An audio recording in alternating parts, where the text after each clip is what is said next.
ఒక భక్తుడు అన్నాడు, సరి అయిన విశ్వాసం అంటే ఏంటి అని అంటే ప్రతికూల పరిస్థితుల్లో కూడా అనుకూలంగా మాట్లాడడం విశ్వాసం అన్నాడు ఒక భక్తుడు.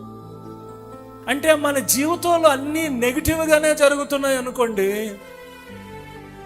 ఆ నెగిటివ్గా జరుగుతున్న వ్యతిరేకంగా జరుగుతున్నప్పుడు కూడా అనుకూలంగా మాట్లాడడమే నిజమైన విశ్వాసం. చెప్పండి ఒకసారి అందరూ చెప్తాం, ఈ మాట చాలా ముఖ్యమైనది. ప్రతికూల పరిస్థితుల్లో కూడా అనుకూలంగా మాట్లాడడం విశ్వాసం. ఇప్పుడట అర్థమైందా మీకు? విశ్వాసం కలిగిన వారు ప్రతికూల పరిస్థితుల్లో కూడా అనుకూలంగా మాట్లాడతావు. పోనీ నా జీవితంలో ఏమైతావని, ఏమైంది? దేవుడు మరలా నా జీవితాన్ని తిరిగి కడతాడు, మరలా దేవుడు పరిస్థితులు మారుస్తాడు, మరలా దేవుడు అద్భుతం చేస్తాడు, మరలా ఆయన గొప్ప కార్యాలు చేస్తాడు. అదే అండి ప్రతికూల పరిస్థితుల్లో కూడా అనుకూలంగా మాట్లాడడం అంటే, అదే నిజమైన విశ్వాసం. దేవునికి స్తోత్రం. మన ముందు జరుగుతున్న పరిస్థితులను కాదు, దీనికి అబ్రహాము గొప్ప రుజువు. మనకి రోమాపత్రికలో మనం చదివితే 4వ అధ్యాయంలో అబ్రహాము జీవితంలో అన్ని ప్రతికూల పరిస్థితులు ఉండగా కూడా అనుకూలంగా మాట్లాడుతున్నాడు, అనుకూలంగా అతను మాట్లాడుతున్నాడు.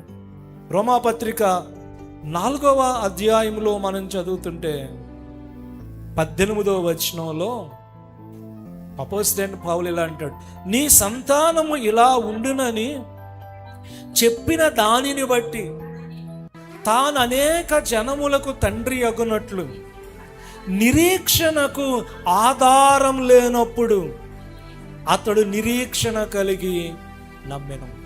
ఈ మాట చూడండి, ఈ మాట చెప్తాం. నిరీక్షణకు ఆధారం లేనప్పుడు నిరీక్షణ కలిగి నమ్మెను. ఏం లేనప్పుడు? హోప్ ఉంచడానికి కూడా ఆధారం లేని టైంలో అతడు దేవుని మీద హోప్స్ పెట్టుకుని నమ్మాడు, నిరీక్షణ పెట్టుకున్నాడు. ఆధారం లేదు, జరుగుతాదని ఆధారం లేదు.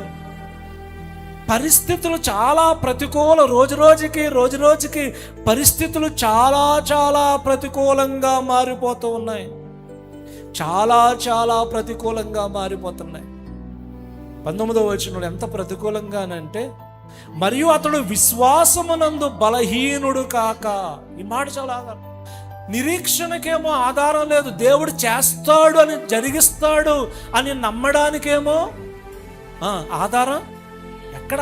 కనుచూపు మేరల ఆధారం కనబట్టలే.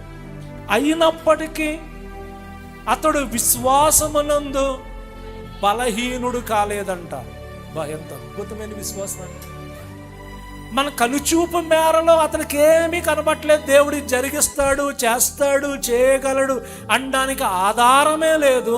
అలాంటి ఆధారం లేని పరిస్థితిలో కూడా విశ్వాసమునందు బలహీనుడు కాలేదు. శరీరం బలహీనమైపోతుంది, వయసు పైబడిపోతుంది, శరీరంలో మార్పులు స్పష్టంగా కనబడుతున్నాయి. తనకు, తన భార్యకు ఏం జరుగుతుందో అంతా స్పష్టంగా చూడగలుగుతున్నాడు. కానీ విశ్వాసాన్ని కోల్పోలేదు. చెప్పండి, ఏం చేయలేదు? విశ్వాసాన్ని కోల్పోలేదు. ఎంత ప్రతికూల పరిస్థితులు వచ్చేస్తున్నా విశ్వాసం పోగొట్టుకోలేదండి, కోల్పోలేదు ఎక్కడ కూడా. అబ్రహాం విశ్వాసములో బలహీనుడు కాలేదు. చెప్పండి, ఏం చేయలేదంట? విశ్వాసంలో బలహీనుడు కాలేదు. వీరు విశ్వాసం నీరసించిపోలేదు. కొంతమంది అన్నీ బాగుంటేనే విశ్వాసం, ఏది జీవితంలో కొంచెం నెగిటివ్గా జరిగినా, వ్యతిరేకంగా జరిగినా ఇంకా దేవుడి మీద ఉన్న విశ్వాసం, భక్తి ఆ రోజుతోనే పోతాయి కొంతమంది, ఇంకా మళ్ళా భక్తి ఉండదు. కానీ అబ్రహాం అది కాదండి. అబ్రహాం విశ్వాసం, నిజమైన విశ్వాసం అబ్రహాం జీవితంలో మనం చూస్తాం. దేవునికి స్తోత్రం, హల్లెలూయా.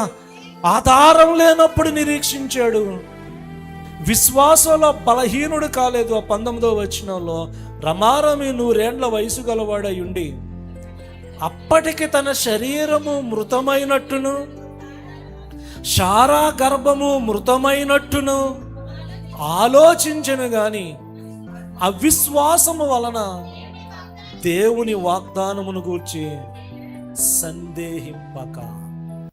ప్రియమైన దేవుని బిడ్డలారా, ఇక్కడ గమనించండి, పరిస్థితులన్నీ రోజు రోజుకు ప్రతికూలంగా మారిపోతున్నాయి. దేవుడు సంతానాన్ని ఇస్తానని చెప్పాడు అబ్రహాం గారికి. ఇసుక రేణువులంత సంతానం. చెప్పండి, ఎక్కడంత ఎంత గట్టిగా చెప్పండి. ఇసుక రేణువులంత. ఇసుక రేణువులు ఎవరైనా లెక్కించగలరా? అంత సంతానం ఇస్తానన్నాడు. కానీ వయసు అయిపోయింది, ముసలోడు అయిపోతున్నాడు, కానీ ఒక్కడిని కూడా ఇవ్వలేదు. దేవుడు ఎప్పుడు కనపడి అన్నాడు, ఇసుక రేణుల్లో చేస్తాను నీ సంతానాన్ని అన్నాడు. కానీ ఓ పక్క నుంచి ఏమో వయసు అయిపోతుంది, శరీరం ముడతలు పడిపోతున్నాయి, బలం తగ్గిపోతుంది, ఆ లావుడిలో ముసలి రూపం స్పష్టంగా కనబడిపోతుంది. పరిస్థితులు ఏమీ లేవు, అన్ని ప్రతికూలంగానే ఉన్నాయి. అక్కడ ఉన్నది శరీరం మృతమైపోయిందంట. మృతమైపోయినట్టుగా, ఇంకా చావుకు దగ్గర పడిపోతున్నట్లుగా అనిపించేస్తుంది. అంతా కూడా పరిస్థితులు అన్నీ నెగిటివ్, ప్రతికూల పరిస్థితులే. ఒకటి పాజిటివ్గా లేదు అక్కడ, ఒకటి అనుకూల పరిస్థితులు లేవు, అన్ని నెగిటివ్ పరిస్థితులు. శరీరం నీరసమైపోతుంది, మృతమైపోతుంది, చావుకు దగ్గర పడిపోతున్నాడు, అలావుడు ముసలమ్మ అయిపోతుంది, శరీరంలో జరగవలసిన ప్రక్రియలన్నీ ఆగిపోతున్నాయి, రోజు రోజుకి స్పష్టంగా తెలిసిపోతుంది. అయినప్పటికీ కూడా దేవుని వాగ్దానమును గూర్చి సందేహింపలేదు. దేవునికి స్తోత్రం, హల్లెలూయా. ఏం చేయలేదట? సందేహింపక. మరి ఏం చేశాడు? 21వ వచనంలో దేవుని మహిమపరచి ఆయన వాగ్దానం చేసిన దానిని నెరవేర్చుటకు సమర్థుడు అని రూఢిగా విశ్వసించి విశ్వాసము వలన బలము పొందెను. ఎంత అద్భుతమైన మాటలండి.